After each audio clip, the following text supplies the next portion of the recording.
Something pretty cool to understand in the Bible is the Davidic covenant, right? Essentially, when God made that covenant with David, he told him, if you follow my statutes and my commandments, then will you have a king on the throne always, right? There will always be your seed forever. And so when we look at the whole thing, we know that King Jeconiah, which was the last king of Judah, gets a curse.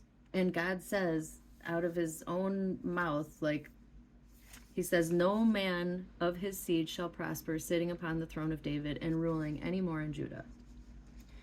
So when we look at, okay, Matthew chapter 1 has the lineage of Jeconiah, and it goes from King David to King Solomon, right? And then eventually it gets to King Jeconiah. This is all down that same bloodline.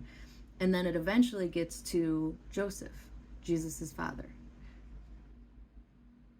the man who raised him, right? But King David had 7 sons. So that line got cursed. But if you look at Luke chapter 3, it has the lineage for Mary, right? So King David has his son Nathan. Nathan, in that line, gets all the way to Mary, Jesus' mother. Eventually, Mary has Jesus, and he is the King of Kings. But she was a virgin, so he was only attached to her bloodline.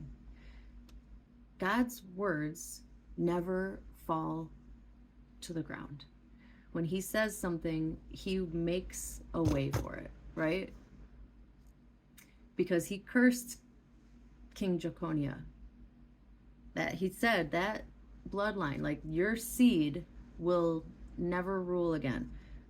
But he made sure that Jesus' seed came from Mary, who did come from King David. So his promise to King David was kept, and his promise about King Jeconiah was kept.